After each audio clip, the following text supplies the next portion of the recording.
Hello मेरे प्यारे बच्चों। स्वागत है आपका आपके इस अपने यूट्यूब के प्लेटफॉर्म पे। तो दोस्तों आज रामनवमी का जो अपना दिन है, तो आज के इस दिन के अवसर पे सबसे पहले तो आपको और आपके परिवार को ढेर सारी शुभकामनाएं, बधाइयाँ। आशा करता हूँ कि आपकी होली है जो अच्छी रही है इस बार। तो दोस्तों आपके लिए यही प्रार्थना है कि आपका इस बार बीएसटीसी और पीटीटी के एग्ज़ाम में आपका सिलेक्शन पक्का हो। तो इसके लिए आपको एक काम करना है, क्लास है वो रेगुलर आपको लेनी पड़ेगी। तो दोस्तों अब की बार जो आपका विभाग है वो चेंज हो चुका है, तो अब की बार कैसा पेपर आएगा, ये पेपर वायरल हो चुका है, तो ये क्लास पक्की वायरल होने वाली है मेरे दोस्तों।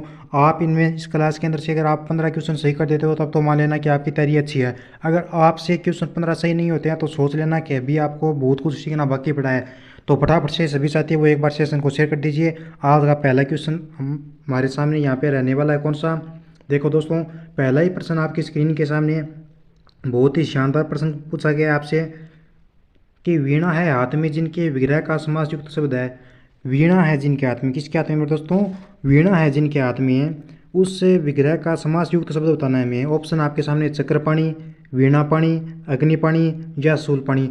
बताइए बताइए भाई, फटाफट से जवाब दीजिए मुझे। क्वेश्चन आपके सामने दिया गया है, फिर से पढ़ लीजिए अपने क्वेश्चन को कि वीणा है हाथ में जिनके विग्रह का समास युक्त शब्द है। तो यहाँ पे वीणा जिनके हाथ में उसको क्या बोलते हैं, उसको बोलते हैं अपने वीणापाणी। क्या बोलते हैं दोस्तों, वीणापाणी बोलते हैं। आपका 2 नंबर ऑप्शन यहाँ पे सही जवाब होगा भाई। 2 नंबर ऑप्शन को फटाफट से लॉक कर दो अपने। हाँ जी बिल्कुल साथियों, सभी का बी नंबर ऑप्शन आ रहा है। अगला हमारा नेक्स्ट क्वेश्चन है यहाँ पे कि वाचाल का विलोम है। ऑप्शन भूख, मूक, सुचाल या कुचार। वचाल का विलोम क्या होगा भाई, बताओ मुझे फटाफट से बताओ कि वचाल का आपका विलोम क्या होगा। तो दोस्तों यहाँ पे आपका वचाल का विलोम हो जाएगा आपका मूक होगा। क्या क्या होगा, मूक होगा। हाँ जी दोस्तों, सभी के बी नंबर आ रहा है ना, सबका राइट आंसर आ रहा है भाई। सभी ने बी नंबर ऑप्शन को लॉक किया है, तो आपका सही जवाब होगा। जो सी नंबर ऑप्शन को लॉक करें उनका गलत जवाब है भाई। क्वेश्चन है हमारे सामने अगला, बहुत ही शानदार है। देखो दोस्तों, हे ईश्वर मुझे कष्टों से बचाइए वाक्य में प्रयुक्त कारक है। हे ईश्वर, इस वाक्य में कौन सा कारक है वो आपको बताना है कि हे ईश्वर मुझे कष्टों से बचाइए वाक्य में प्रयुक्त कारक है कौन सा है, बताओ भाई फटाफट से जवाब दीजिए मुझे। संप्रदान, संबंध, संबोधन या अधिकरण। यहाँ पर आपका सही जवाब कौन सा ऑप्शन होगा, यानी आपसे यहाँ पे कारक पूछा है तो यहाँ पे आपका कौन सा कारक हो जाएगा मेरे दोस्तों। अगर आपको कारकों की परिभाषा याद है तब तो आपको फटाफट से जवाब देने में कोई दिक्कत ही नहीं होगी। सबसे पहले तो बात यह है, क्लास को रेगुलर देखा करो, रेगुलर अटेंड किया करो, ताकि आपका एग्जाम के अंदर कोई भी क्वेश्चन गलत ना हो। और एक बात ये साथियों कि आपके हिंदी के एग्जाम के अंदर सेम टू सेम हूबहू ऐसे प्रश्न छपने वाले हैं। तो यहाँ पे आपका इस क्वेश्चन का सही जवाब होगा 2 नंबर ऑप्शन। कौन सा होगा, 2 नंबर ऑप्शन जो यहाँ पे 3 नंबर ऑप्शन की जगह टाइप हो चुका है संबोधन। हे ईश्वर मुझे कष्टों से बचाइए वाक्य में प्रयुक्त कारक कौन सा मेरे दोस्तों, संबोधन कारक होगा। 3 नंबर ऑप्शन को लॉक करो। अगला देखिए साथियों, क्वेश्चन आपके सामने क्या है कि जो कठिनाई से प्राप्त हो के लिए एक शब्द है। जो कठिनाई से प्राप्त हो, यानी जो हमें चीज़ कोई भी वस्तु है मान लो वो हमें कठिनाई से प्राप्त होती है, तो हमारे लिए क्या होगी, हमारे लिए वो वस्तु सुलभ होगी, कठिन प्राप्त होगी, या दुर्लभ होगी, या प्राप्त कठिन। जो भी वस्तु है मेरे दोस्तों वो कठिनाई से प्राप्त होती है तो उसको क्या बोलते हैं, हम उसको दुर्लभ बोलते हैं। क्या बोलते हैं मेरे दोस्तों, दुर्लभ बोलते हैं। ये 3 नंबर ऑप्शन है वो 2 नंबर ऑप्शन की जगह टाइप हो चुका है मेरे दोस्तों, मिस प्रिंटिंग हुआ है, लेकिन आपका सही जवाब होगा दुर्लभ। ठीक है, 3 नंबर ऑप्शन को यहाँ पे लॉक करो भाई। जो कठिनाई से प्राप्त होता है उस चीज़ को हम दुर्लभ मानते हैं। अगला क्वेश्चन, आगे प्रश्न ये सर जी, आगे ये पता नहीं क्या है। तो दोस्तों देखो बात ये है कि अगर आपने अभी तक व्हाट्सएप ग्रुप को ज्वाइन नहीं किया तो ज़रूर व्हाट्सएप ग्रुप को ज्वाइन कीजिए, क्योंकि व्हाट्सएप ग्रुप को ज्वाइन करने से आपको यहाँ पे ये फ़ायदा मिलने वाला है कि आपकी क्लास है वो रेगुलर होती है, तो उसका नोटिफिकेशन है वहाँ पे आपका व्हाट्सएप ग्रुप के अंदर डाला जाता है, जिससे आपको पता चल जाता है कि ये हमारी क्लास होने वाली है, जिससे आपकी जो परीक्षा है वो उसकी तैयारी बहुत ही शानदार होगी। हमारी यहाँ पे टोटल प्रीवियस एग्जाम के टोटल क्वेश्चन आपको करवाए जाएंगे, फ्री में क्लास उपलब्ध करवाई जाएगी। नीचे नंबर ध्यान से देख लो, नंबर ये आपके नीचे दिए गए हैं 90 57 92 5604। इन पे मैसेज करो, व्हाट्सएप ग्रुप में ऐड होना। अगला क्वेश्चन देखो दोस्तों, आगे बढ़ो अब। अगला हमारा प्रश्न है कि मेरी बात ध्यानपूर्वक से सुनो, रेखांकित पद में अव्यय। देखो दोस्तों क्वेश्चन को फिर से पढ़ लेना, कोई भी प्रश्न में गलत नहीं करना, जल्दबाजी हमारी नहीं है कोई। मेरी बात ध्यानपूर्वक सुनो, रेखांकित पद में अव्यय है। ऑप्शन आपके सामने 4 दिए गए हैं, नामवाचक, संबंधवाचक, समुच्चयबोधक या रीतिवाचक। तो यहाँ पे कौन सा आपका सही जवाब होगा, रेखांकित पद कौन सा है। तो यहाँ पे रेखांकित पद है वो अपना ध्यानपूर्वक सुनो ये है। इस पद को मैं यहाँ पे रेखांकित कर देता हूँ, तो इसमें अव्यय पूछा है कौन सा होगा। तो हाँ जी मेरे प्यारे साथियों, और सभी का राइट जवाब आ रहा है। सब ने यहाँ पे डी नंबर ऑप्शन को लॉक किया है, तो यहाँ पे आपका अव्यय कौन सा होगा, रीतिवाचक अव्यय हो जाएगा। हाँ मेरे प्यारे स्टूडेंटों, सभी दोस्तों को राम राम, जय श्री कृष्णा, गुड मॉर्निंग। हाँ मैं ठीक हूँ, आप कुशल मंगल हो ना। हाँ तो बढ़ो भाई, आगे बढ़ो। अगला प्रश्न क्या है? अगला प्रश्न हमारा यहाँ पे है कि खुशबू में कौन सा उपसर्ग है? उपसर्ग पूछा है मेरे दोस्तों कि खुशबू में कौन सा उपसर्ग है। मैंने आपको बताया उपसर्ग में पहले उप आता है, तो उप का मतलब होता है ऊपर, ऊपर का मतलब होगा जो शब्द पहले जुड़ता है। तो बहुत सारे बच्चों को ऐसा भी पता नहीं है कि उपसर्ग आपका आगे जुड़ता है या पीछे जुड़ता है। तो ये खुशबू शब्द दिया गया आपको। इस खुशबू शब्द में पहले ये खू आएगा या खुश आएगा, यानी कौन सा उपसर्ग है इन दोनों में से? खुश उपसर्ग आपका या खू उपसर्ग है आपका, कौन सा है?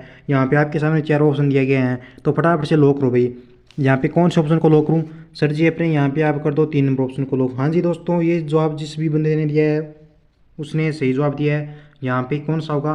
खुश होगा। खुशबू के अंदर आपका उपसर्ग है खुश। कौन सा उपसर्ग है दोस्तों? खुश। ठीक है, तो उपसर्ग जुड़ते हैं अपने पहले और प्रत्यय जुड़ते हैं बाद में। तो शब्द को तोड़ के देखना, आपका सही जवाब होगा। आगे देखो, बहुत ही शानदार क्वेश्चन है कि बूढ़ा ही बुढ़ापे की पीड़ा को जानता है। ऑप्शन गुणवाचक, भाववाचक, जातिवाचक या व्यक्तिवाचक संज्ञा है भाई, आपको बताना है यहाँ पे कौन सी संज्ञा है इनमें। बूढ़ा ही बुढ़ापे की पीड़ा को जानता है, ये गुणवाचक है, भाववाचक है, जातिवाचक है, व्यक्तिवाचक है? देखो दोस्तों, बूढ़ा ही बुढ़ापे की पीड़ा को जानता है। बूढ़ा क्या है मेरे दोस्तों? बुढ़ापा। बुढ़ापा क्या है? बुढ़ापा एक प्रजाति है। प्रजाति क्यों है? बुढ़ापा क्यों है? जाति है। सॉरी दोस्तों, प्रजाति नहीं, अपनी बुढ़ापा क्या है? अपनी जाति है। क्या है बुढ़ापा? जाती है ना, क्योंकि बुढ़ापे के अंदर सब आते हैं। कौन आते हैं बुढ़ापे के अंदर? सब आते हैं, सब आते हैं ना, तब ये अपनी क्या एक जाति है। तो जाति है जहाँ पे, तो वहाँ पे कौन सा होगा आपका सही जवाब? तो आपका हो जाएगा जातिवाचक। कौन सा हो जाएगा मेरे दोस्तों? जातिवाचक को लॉक करो आपका यहाँ पे। ठीक है, जातिवाचक वाला ऑप्शन आपका सही जवाब होगा भाई। आगे बढ़ो, अगला क्वेश्चन देखो, कौन से शब्द में भाववाचक संज्ञा है? देखो दोस्तों, मैंने आपको बताया कि एग्जामिनर बहुत बार एक ही टॉपिक से 4-5 क्वेश्चन उठा लेता है, तो आपको ध्यानपूर्वक देखना है कि आप ये क्या है, फुल है ना जो नंबर आपके सीधे ही बढ़िया। सिर्फ आपको ध्यान से देखकर ढंग से पढ़कर क्वेश्चन फॉलो करना है, आपका प्रश्न गलत नहीं होगा। तो कौन से शब्द में भाववाचक संज्ञा? ऑप्शन अतिथि, उदार, नम्यता, विनम्र। बताओ भाई, यहाँ पे सही लोग करो भाई, कौन सा ऑप्शन यहाँ पे आपका सही जवाब होगा? तो मेरे प्यारे साथियों, यहाँ पे आपका सही जवाब हो जाएगा रम्यता। कौन सा होगा? भाववाचक संज्ञा, यानी भाव, भाव होना चाहिए। भाव यहाँ पे किस में? रम्यता में है। तो यहाँ पे 3 नंबर ऑप्शन को लॉक करो भाई। 3 नंबर ऑप्शन आपका सही जवाब होगा। अगला प्रश्न देखो दोस्तों, अगला प्रश्न है साथियों, उपकार का विलोम है। ऑप्शन विकार, समकार, सुकार या अपकार। उपकार का विलोम है, यानी उपकार का विलोम कौन सा होता है आपको ये बताना है यहाँ पे। तो ऑप्शन दीजिए, आपके ऑप्शन तो मैंने आपको दिया है, लेकिन आप आंसर दीजिए कि यहाँ पे उपकार का विलोम आपका कौन सा होगा। हाँ जी प्यारे साथियों, सभी का सही जवाब हो रहा है भाई। सभी साथी यहाँ पे डी नंबर ऑप्शन को लॉक करें, यहाँ पे आपका बिल्कुल राइट जवाब होगा भाई। उपकार का विलोम है वो अपना अपकार होता है। 4 नंबर ऑप्शन को लॉक करो भाई। कौन सा ऑप्शन? 4 number option. आगे बढ़ो, देखो दोस्तों, क्वेश्चन थोड़ा ढंग से समझने वाला है, बहुत ईजी क्वेश्चन है, पर हमको ध्यान से देखना है, इसको ढंग से समझना है। आपके सामने 2 कूच शब्द दिया गया है, एक में तो कूच छोटा है और एक में क्या है बड़ा है। इसमें से इसका अर्थ बताना है आपको कि कूच का अर्थ स्तन है, यानी पहले कूच का तो अर्थ स्तन है, लेकिन दूसरे कूच का मतलब क्या होगा? ऑप्शन केस, बकरी, सिगर या नया। बताइए बताइए भाई, जवाब दीजिए यहाँ पे कि आपका सही जवाब कौन सा होगा। तो दोस्तों यहाँ पे आपका हो जाएगा कौन सा जवाब होगा सही?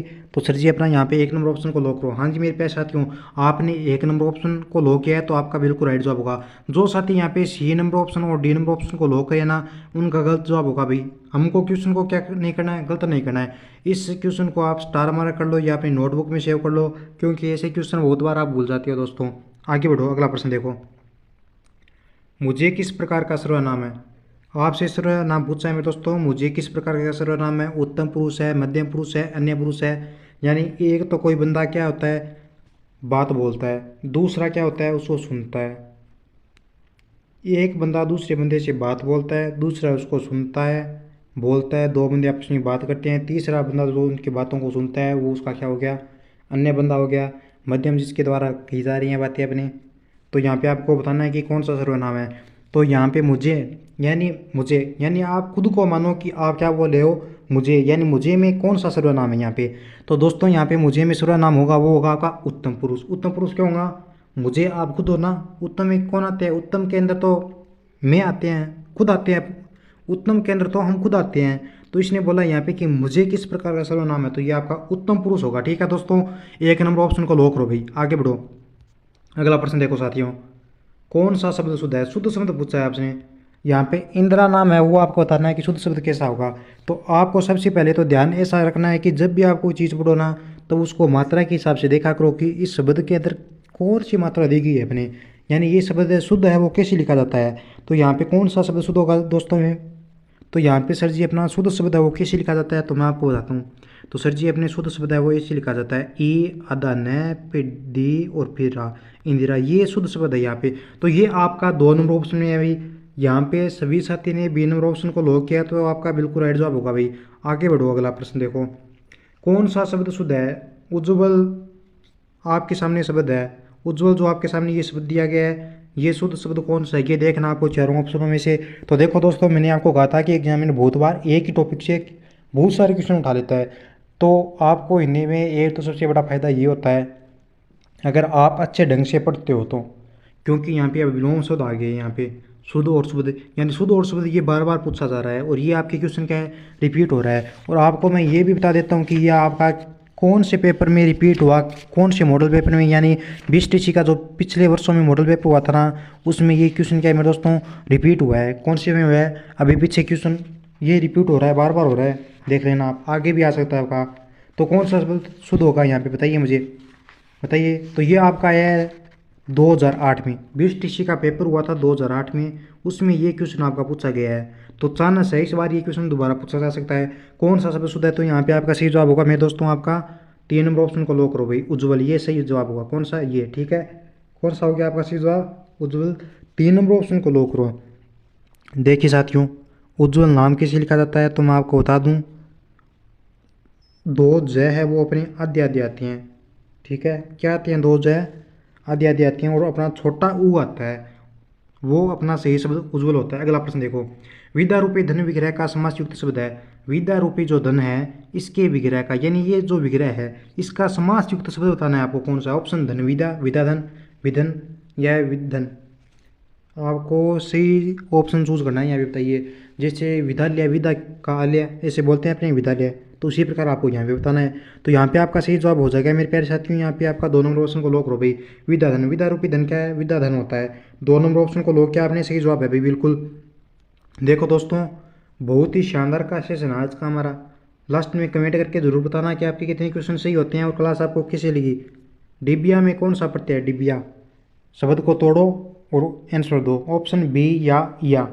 डिबिया में कौन सा प्रत्यय है, तो डिबिया में आपका प्रत्यय डिबिया, लास्ट में देखो, पर का मतलब पढ़ने, पढ़ने का मतलब पीछे जो शब्द पीछे जुड़ता है किसी शब्द में, वो क्या होता है, आपका प्रत्यय होता है। तो डिबिया में पीछे यहाँ पे कौन सा शब्द आ रहा है, तो देखो बोल के देखो, डी बी या, डी बी या आ रहा है आपका, ऐसे बोल के आप सीधा ही देख लेना, तो आपका लगभग सही जवाब होगा। तो डिबिया में कौन सा प्रत्यय होगा, तो यहाँ पे आपका या प्रत्यय होगा, यानी 4 नंबर ऑप्शन को लॉक करो भाई, ठीक है। 4 नंबर ऑप्शन वाला आपका सही जवाब होगा यहाँ पे। अगला प्रश्न देखो, गरीबी में कौन सा प्रत्यय है, गरी, ई बी या री, गरीबी में कौन सा प्रत्यय है, बोल के देखो, अभी मैंने आपको बताया ना, इसको बोल के देखो, जो शब्द पीछे जुड़ता है ना, इस शब्द के जो पीछे आवाज़ आ रही है आपको सुनाई देगी जो आवाज़, वही आपका प्रत्यय होगा। कौन सा होगा, बोल के देखो मेरे साथ, गरीबी, क्या रहा है, गरीबी, ई आ रहा है ना लास्ट में, तो ये आपका यहाँ पे ई प्रत्यय हो जाएगा। कौन सा प्रत्यय हो जाएगा, ई प्रत्यय हो जाएगा दोस्तों। 2 नंबर ऑप्शन को लॉक करो, 2 नंबर ऑप्शन आपका सही जवाब होगा। आगे देखो, ठाठ शब्द की शुद्ध वर्तनी होगी, ठाठ शब्द की शुद्ध वर्तनी क्या होगी, वैसे ये सब ठाठ, ठाठ से मुझे याद आया कि एक ठाटिया भी होता है, क्या होता है मेरे दोस्तों, एक ठाटिया भी होता है, ये आपने सुना है क्या होता है, अगर नहीं सुना है, अगर नहीं देखा है तो आपकी दादी से जाके पूछना या दादा से पूछना, आपको वो बता देंगे। पुराने टाइम के अंदर कागज़ों से एक गोल, अपन आज के टाइम में तो ये प्राचीन चल गई है, ठाटिया बनाया जाता था। ठाटिया बनता किससे था, तो कागज़ों से बनाया जाता था, कागज़ और मिट्टी से बनाया जाता था मेरे दोस्तों, जिसमें आटा डाल के रोटी बनाने के लिए काम में लिया जाता था, उसको ठाटिया बोलते हैं। तो यहाँ पे ठाठ शब्द पूछा है आपसे, ठाठ शब्द कैसे लिखा जाता है, तो ठाठ शब्द इससे लिखा जाता है। हाँ जी दोस्तों, आपने 2 नंबर ऑप्शन को लॉक किया है, सभी का सही जवाब आ रहा है अभी।